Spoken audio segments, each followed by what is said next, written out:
What's up, guys? This is Crypto with James talking to you today about the crypto news. There's quite a lot to unpack, not least of which is the retracement in Bitcoin. So I'll get into everything in a second. As always, I update the spreadsheet, just the first 26 coins I spoke about in the channel that I held. If you invested $100 into each one when I released the videos about them and you were still holding all that crypto, you'd be in profit for a little over, well, nearly 37 grand. It's not what I hold anymore. If you want to come see what I hold, check out copymycrypto.com. It's where I share every coin I buy, every coin I sell, how I'm preparing my portfolio in this market right now, particularly given the amount of uncertainty that we're actually experiencing.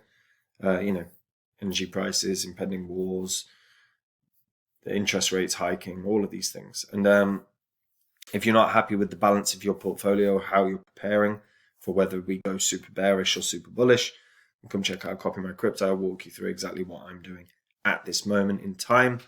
One thing I do reiterate quite often is a bear cycle will come. So anyone that's planning on staying in this space, start identifying cryptos that you think are beasts, because when the bear cycle kicks in and they retrace dramatically, that's the time to start averaging into your positions, and you can accumulate so much crypto at such discount prices.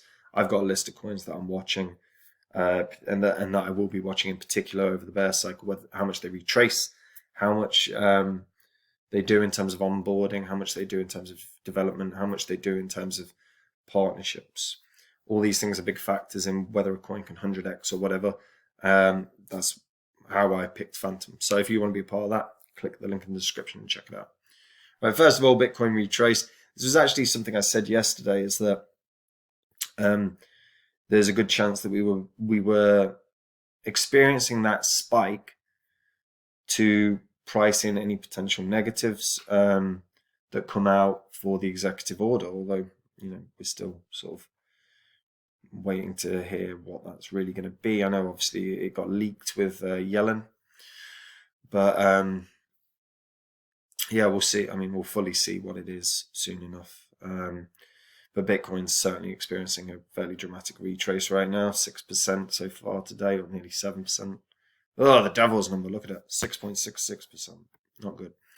But we'll see how we'll see how the day plays out. Now, there's a few really interesting pieces of news coming out today. So, first of all, Limewire is planning a comeback. They're going to be an NFT marketplace and they're going to have a token on the horizon. So, many of you might remember Limewire, and it's returning after it shut down in 2010. But rather than provide access to copyrighted music files and movies, Limewire aims to launch a marketplace dedicated to NFT tech. They're planning to return with an NFT marketplace. And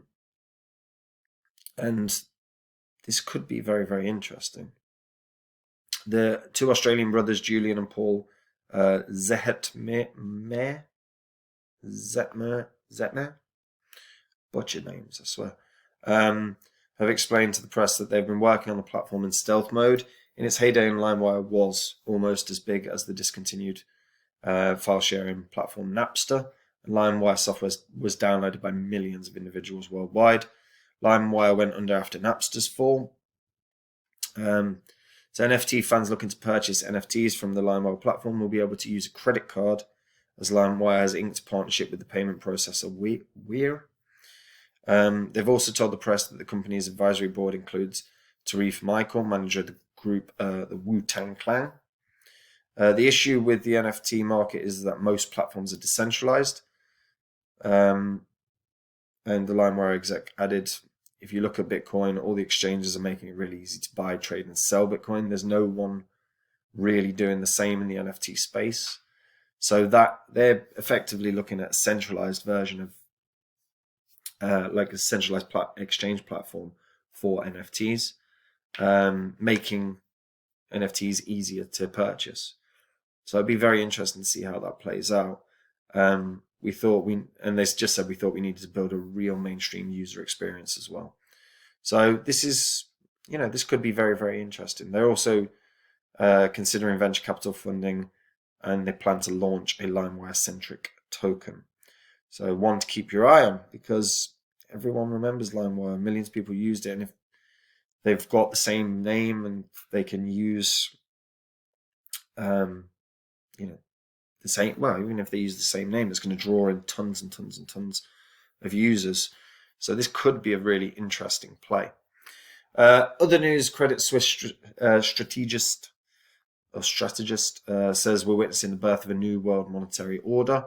He said, Zoltan Pozar said money will never be the same again after the Ukraine war, and Bitcoin may well be a beneficiary. He's the former Federal Reserve and Treasury Department official, and now he's Credit Suisse is short-term rate strategist. He's written the US is in a commodity crisis that's given rise to a new world monetary order that will ultimately weaken the current dollar-based system and lead to higher inflation in the West. This crisis is not like anything we have seen since President Nixon took the US dollar off gold in 1971. So, yeah, I mean, can't argue. Yeah, I mean, since the dollar was no longer the gold, backed by the gold standard, it has obviously weakened. It will be interesting to see the new monetary system, because that is coming, and we have actually been speaking about this on the channel as well for a long time. CBDCs are a matter of time. And Pozar also said he sees the People's Bank of China faced with two alternatives to protect its interest: either sell treasury bonds to buy Russian commodities or do its own quantitative easing. Pozar expects both scenarios mean higher yields and higher inflation in the West. He also concluded his note with a comment about Bitcoin, saying he expects it to benefit, but only if it still exists. And of course it will still exist. Bar an enormous solar flare that shuts down all power, of course it will exist. And the last thing is Yoon Suk Yeol has won the South Korean presidency. Icon surged 60%, although I think it's because of Bitcoin's retrace. I think it's up about 33%. He is a massively crypto friendly. He has actually spoken in a virtual asset forum in January, where he said he promised to deregulate South Korea's crypto industry, establishing his forward-thinking stance on digital assets. He said to realize the unlimited potential of the virtual asset market, we must overhaul regulations that are far from reality and unreasonable. Continuing his plans for crypto positive development, pending his election, he stated that he wished to help create blockchain tech-related unicorns, which are startups that grow to be worth $1 billion or more in South Korea. He also promised to introduce some form of legislation that would see crypto profits gained from illicit activities returned to its victims. That would be good as well, of course. And obviously, in a related development, the Icon surged. Obviously, Icon's based in and around South Korea, but Yoon actually minted his signature on the blockchain at a televised startup forum in December last year. So, obviously, that's he's bullish on Icon. He's obviously bullish on crypto.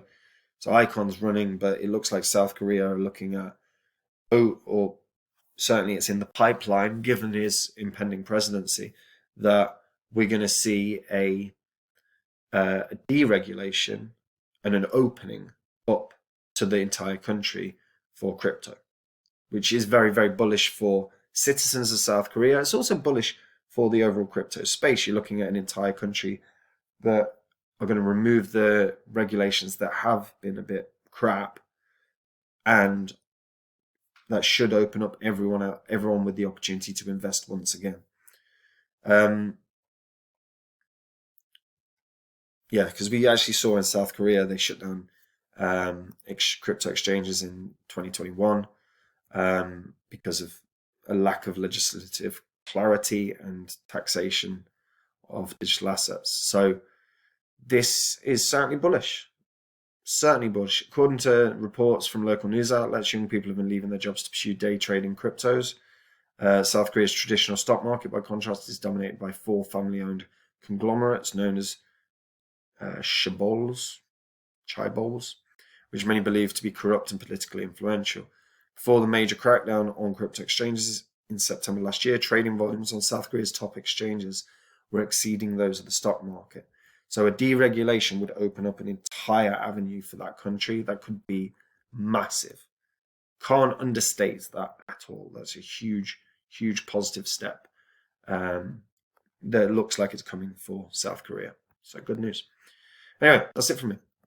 Let's see how today plays out. Bitcoin's looking interesting. If you're new to crypto or you've been in crypto a while but you are not happy with how you're prepared for either a bull or bear cycle, or how to navigate the weird murky waters that we're in at the moment with regards to whether it's stocks, crypto, whatever, then I go through exactly what I'm doing with regards to crypto and how I'm preparing my portfolio. On top of the fact that I'm looking down the line for the bear cycle, because that's where the money is made. And guys, if you're not got a list of coins prepared for things you want to be invested in when a bear cycle kicks in, that's something to get on. Because fundamentally, there's going to be some significant opportunities when the market goes fully bearish. So make sure you've got that list prepared. Anyway, that's it from me. Hope you're all keeping well. Come check out Copy My Crypto, links in the description. Take it easy. Bye-bye.